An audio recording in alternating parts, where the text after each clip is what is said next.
दोस्तों, अर्जुन के रत्व फहराने वाले पताका पर हनुमान जी को दर्शाया जाता है। किसी ने पूछा ऐसा क्यों, जबकि रथ संचालक सारथी तो श्री कृष्ण थे, उनके बदले श्री राम होते तो बात समझ में आती। महाभारत में एक कथा आती है, जब युधिष्ठिर के कहने पर अर्जुन इंद्र से दिव्यास्त्र प्राप्त करने हिमालय की ओर निकल पड़ा। अर्जुन को गए लंबा समय हो चला था।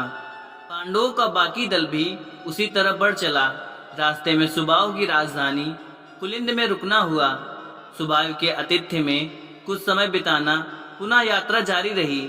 नारायण आश्रम का मनमोहक वन उन्हें भा गया और वहीं डेरा डाल दिया गया। एक दिन की बात है, उत्तर पूर्वी दिशा से हवा का एक झोंका आया और द्रौपदी के पास एक फूल आ गिरा। द्रौपदी फूल की सुगंध और मोदक महक से मदमस्त हो उठी। हर्षातिरोग में भीम को संबोधित कर कहा, देखिए तो कितनी सुंदर पुष्प है और कितनी प्यारी खुशबू है। मैं तो इसे युधिष्ठिर जी को दूंगी। ऐसे ही और फूल ले आइए ना, हम लोग इसका एक पौधा अपने कामाख्या वन में लगाएंगे। इतना कहकर वह फूल देने युधिष्ठिर जी के पास दौड़ पड़ी। द्रौपदी को प्रसन्न करने की चाहत में भीम फूल की मीठी मीठी खुशबू को हवा में सूंघते हुए अकेला ही आगे बढ़ता चला गया। कुछ दूर जाने पर एक पहाड़ की तलहटी में केले का बगीचा था। वहां धधकती आग जैसी चमक लिए एक बड़े बंदर को रास्ता रोके बैठा पाया। भीम ने बंदर को डराने के लिए आवाजें निकाली ताकि वह भाग जाए, परंतु वह बंदर अलसाई से थोड़ी आंखें खोलकर बोला, मेरी तबीयत ठीक नहीं है, इसलिए यहाँ लेटा हूँ। तुमने मुझे जगाया क्यों? तुम तो एक बुद्धिमान मानव हो, जबकि मैं मात्र एक पशु, एक तर्कसंगत इंसान से अपेक्षित है कि वह छोटे प्राणियों के रूप में जानवरों के प्रति सहिष्णु हो। सही और गलत के बीच के अंतर के बारे में तुम्हें शायद ज्ञान नहीं है। तुम कौन हो और कहाँ जाना चाहते हो? इस रास्ते पर और अधिक नहीं जाया जा सकता। यह देवताओं के लिए है, मनुष्य इस सीमा को पार नहीं कर सकता। यहाँ के फलों का इच्छा अनुसार सेवन करो और यदि बुद्धिमान हो तो शांतिपूर्वक वापस चले जाओ। भीम को इतने हल्के में किसी ने नहीं लिया था।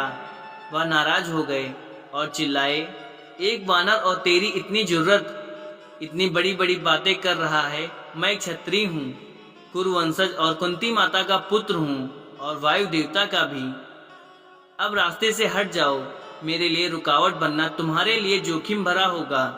त्रिशूल मुस्कुराते हुए बंदर ने कहा, ठीक है, मैं एक वानर ही हूँ, परंतु यदि तुम जबरन आगे बढ़ते हो तो तुम्हारा नाश निश्चित है।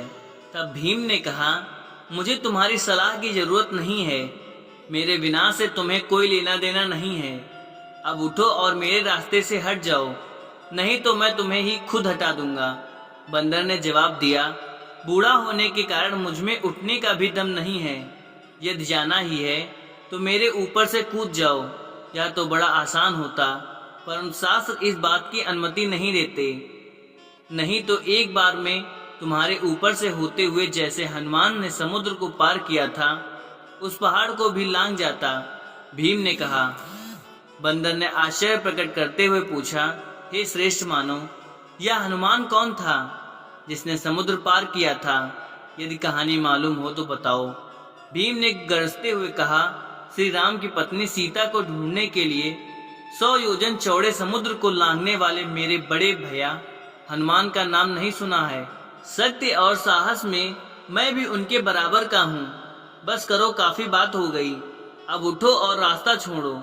मुझे और न भड़काओ, कहीं मैं तुम्हारा अहित न कर बैठूं। हे पराक्रमी, धीरज रखें, आप शक्तिशाली हैं, नम्रता बरतें, बूढ़े और कमजोर पर दया करें। बुढ़ापे के कारण मैं खड़ा भी नहीं हो पा रहा हूँ, क्योंकि तुम्हें मेरे ऊपर से कूद कर लांघने में संकोच है, इसलिए मेरी पूंछ को किनारे कर हटाकर अपना रास्ता बना लो। बंदर की इन बातों को सुनकर और अपनी अपार शक्ति के घमंड में भीम ने बंदर की पूंछ पकड़कर रास्ते से हटाने की सोची। पूरी ताकत लगाने पर भी पूंछ हिली तक नहीं और अपने जबड़े को भींचते हुए इतना दम लगाया कि हड्डियां कटकटाने लगी। पसीने से तरबतर हो गए, लेकिन पूंछ को टस से मस नहीं कर पाए। शर्मिंदा से भीम का सर झुक गया और दीन भाव से क्षमा याचना करते हुए पूछा, आप कौन हैं? क्या कोई सिद्ध पुरुष है? गंधर्व अथवा देवपुरुष तो नहीं। उस बंदर को अपने से अधिक शक्तिशाली पाकर भीम के मन में श्रद्धा उमड़ पड़ी और वह समर्पण भाव से व्यवहार करने लगी। भीम की दशा को भांपकर बंदर रूपी बजरंगबली ने कहा, हे शक्तिमान पांडव, मैं तुम्हारा भाई वायुपुत्र हनुमान ही हूँ, जिसका गुणगान तुमने कुछ देर पहले किया था। इस रास्ते से आगे बुरी आत्माओं का डेरा है, यक्षों और राक्षसों का भी वास है। उधर तुम्हारे लिए खतरा हो सकता था, इसलिए ही तुम्हें रोका। यही झरने के नीचे तुम्हें सौगंधिका के पौधे मिल जाएंगे, जिसकी तुम्हें तलाश है। भीम की खुशी का ठिकाना न रहा और भाव विभोर होकर बोल पड़ा, मैं महाभाग्यशाली हूँ कि मुझे मेरे भ्राता से मिलन का अवसर मिला। मेरी कामना है कि आपके उस विश्वरूप को देख सकूं, जब आपने समुद्र को लांघा था। इतना कहकर भीम साष्टांग दंडवत हो गए। हनुमान जी मुस्कुराए और धीरे धीरे अपने शरीर को विकसित करने लगे। थोड़ी ही देर में भीम के सामने पहाड़ जैसे एक विशालकाय हनुमान जी थे। भीम इस बड़े भाई के उस दिव्य रूप स्वरूप को देखकर रोमांचित हुए। हनुमान जी की उस अद्भुत काया से उत्पन्न हो रहे प्रकाश की चकाचौंध से भीम को अपनी आंखें बंद कर लेने के लिए विवश कर दिया। हनुमान भीम से यह कहते हुए कि दुश्मनों से सामना होने पर उनका आकार और भी बड़ा हो सकता है, अपने मूल रूप में आ गए और स्नेह से भीम को अपने गले से लगा लिया। इस आलिंगा से भीम के शरीर में एक नई ऊर्जा का संचार हुआ और अपने आप को पहले से ज्यादा शक्तिशाली महसूस किया।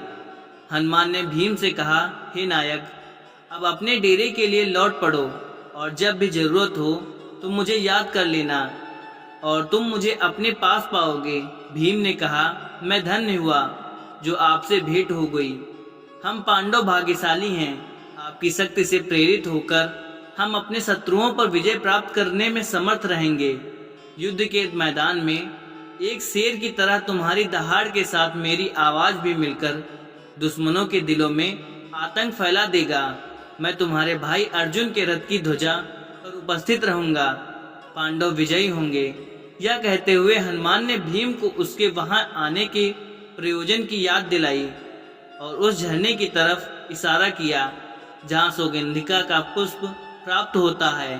तत्काल भीम के दिमाग में द्रौपदी घूमने लगी और फिर भीम ने हनुमान जी से विदा ली और सौगंधिका के पौधे को फूलों सहित उखाड़कर ले चले गए।